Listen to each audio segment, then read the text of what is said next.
Mesdames et messieurs, vous savez tout ce que nous sommes en train de faire. C'est parce qu'il y a une orientation définie par le président de la transition. En réalité, nous sommes les mêmes acteurs, en grande partie, qui sont là depuis des années, y compris en ce qui concerne la situation générale du Mali. C'est les mêmes Maliens, c'est les mêmes difficultés. Qu'est-ce qui a changé? C'est le leadership. Il y a quelques années, je suis convaincu que dans cette salle, les 90% ne croyaient pas que le Mali pouvait arriver à Kidal un jour. Mais aujourd'hui, c'est une réalité.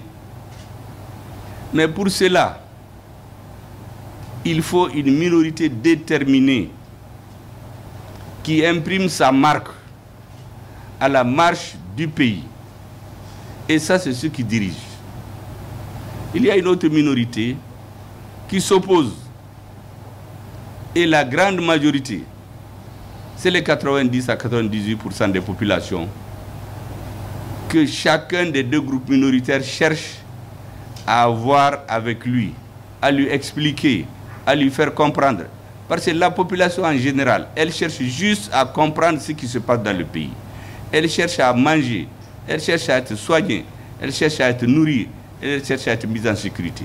Un pouvoir qui arrive à lui garantir la sécurité physique, la sécurité alimentaire, la sécurité sanitaire, la sécurité éducationnelle, la sécurité d'aller et revenir, ça c'est un pouvoir légitime.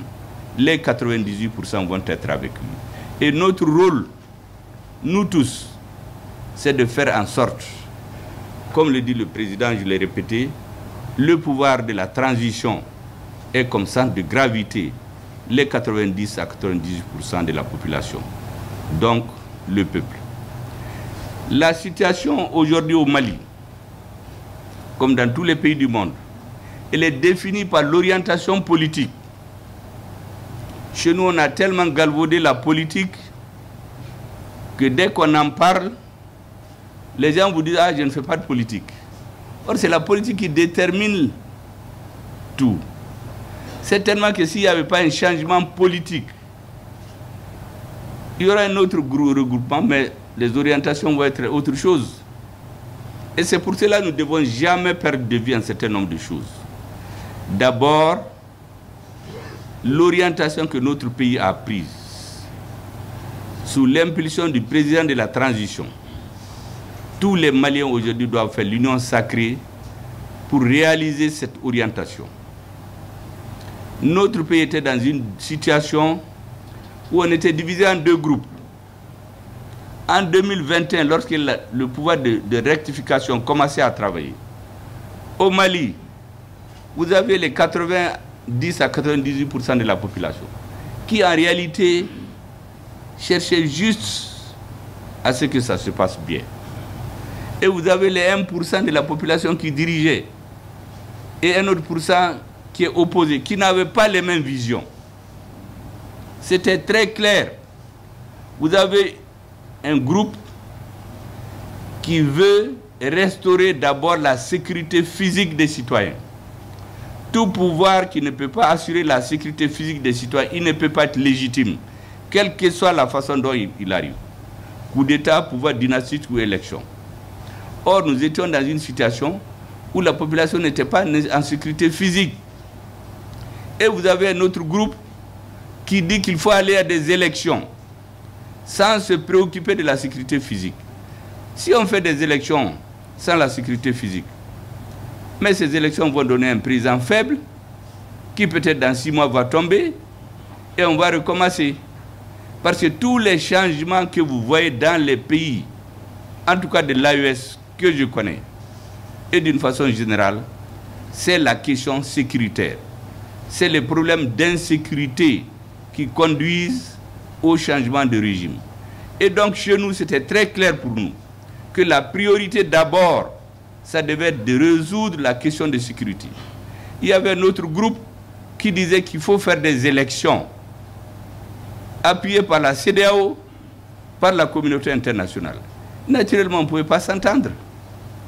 Et ça, c'est normal dans un pays. Vous avez ceux qui dirigent et l'opposition s'oppose. Ceux qui dirigent ont suivi leur chemin jusqu'à reprendre Kidal et restaurer l'intégrité territoriale du Mali. Mais ça, c'est une minorité. Ça, c'est gagner la guerre. Mais gagner la paix est plus difficile. Et gagner la paix, 1% de la population ne peut pas la gagner. 2% ne peut pas la gagner. C'est tous les Maliens qui doivent gagner la paix.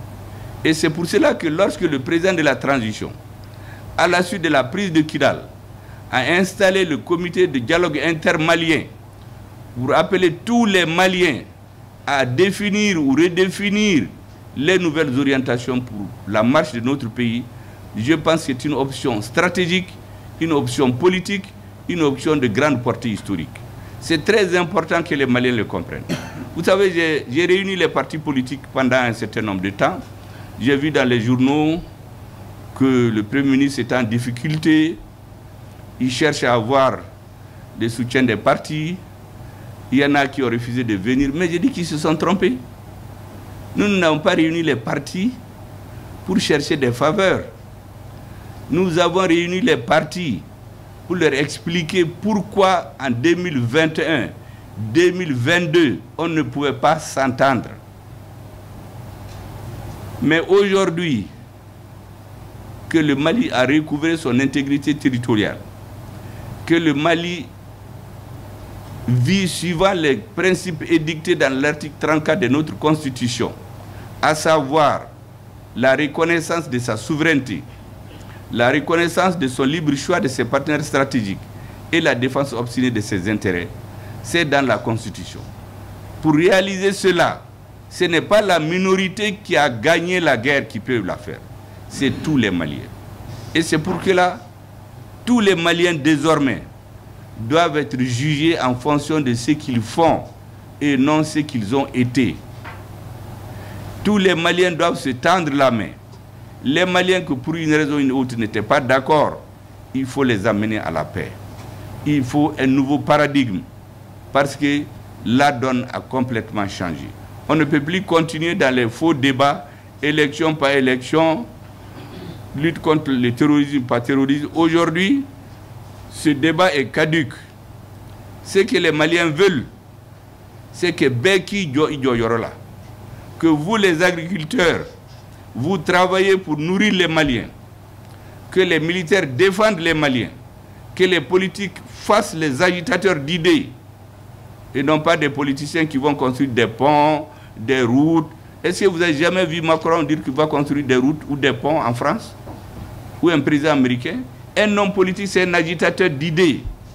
Un homme politique qui va construire des ponts, des puits, c'est un corrupteur. Parce qu'en réalité, il le fait uniquement pour que le jour des élections, ces populations votent pour lui. Ce n'est pas son rôle. Son rôle, c'est l'agitateur d'idées. Le développement et la solution des problèmes des populations, c'est le gouvernement. Et le gouvernement, c'est vous tous. Votre rôle, c'est de nourrir les Maliens. Les militaires, leur rôle, c'est de faire la guerre et défendre notre pays.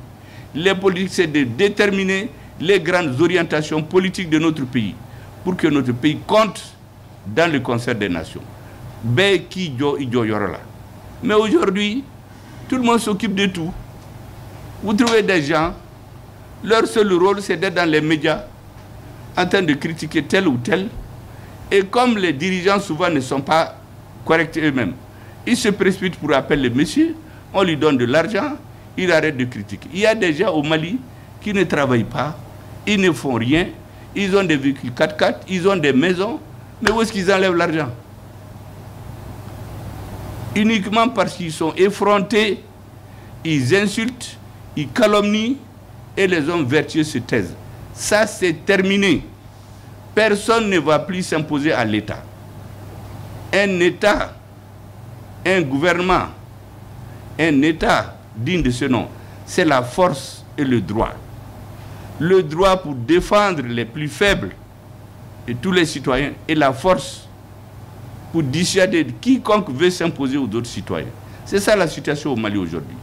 Aucun citoyen, aucune personne, aucun groupe de personnes ne va plus s'imposer aux Maliens. Il faut que cela soit très clair pour tout le monde.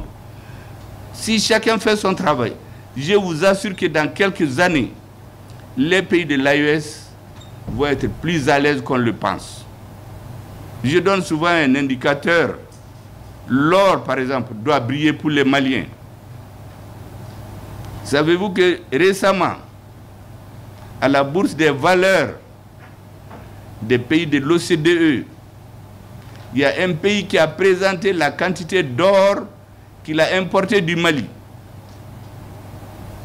Et il a donné le chiffre. On a comparé ce chiffre à ce que le Mali dit avoir exporté dans ce pays.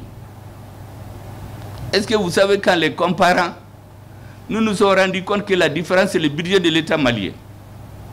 Donc ça veut dire qu'il y a des individus qui volent l'équivalent de l'État malien. Mais le pays ne peut pas continuer dans ça. Une élection ne peut pas régler ça. Il faut des principes. Une fois que les principes sont édictés, en ce moment, on s'en tient à ça. La deuxième chose, il ne faut jamais qu'on oublie d'où est-ce qu'on est venu. Quand on oublie d'où on est venu, on ne sait pas où est-ce qu'on va.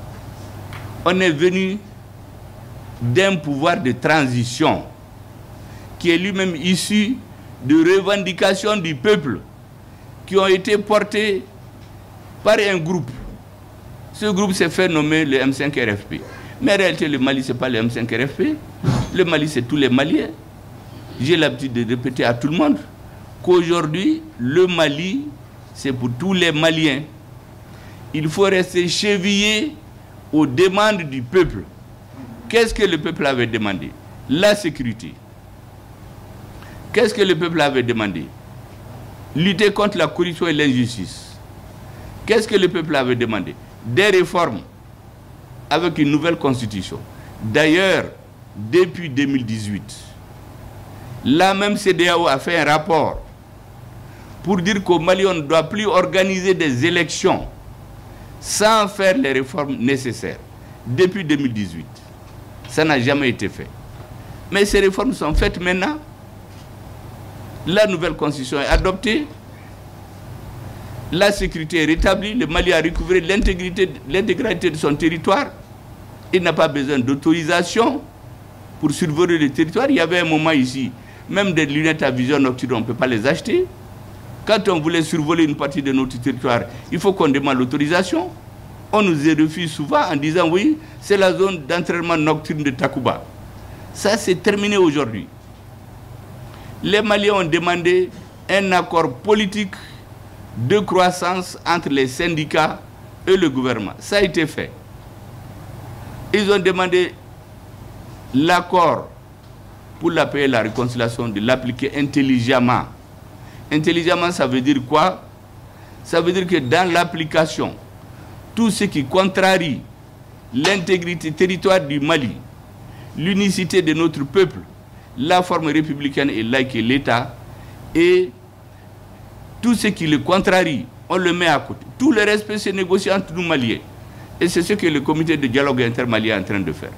C'est pour cela que je voudrais que vous compreniez très bien que malgré que vous vous occupez d'agriculture, il faut toujours situer votre action dans le cadre d'une orientation générale définie par le gouvernement. Si demain, il y a un autre gouvernement qui définit notre orientation, bon, on fera en sorte que les Maliens vivent mieux. Vous savez qu'un grand leader chinois a dit qu'un gouvernement, un chat, disait-il, qu'il soit gris ou noir, pourvu qu'il attrape la souris. Ça veut dire quoi? De façon terre à terre, que vous soyez de gauche, vous soyez de droite, pourvu que le peuple vive bien. Le plus important pour un gouvernement, c'est de rendre son peuple un peu plus heureux. Notre rôle, c'est de faire que les Maliens soient plus heureux sous cette transition.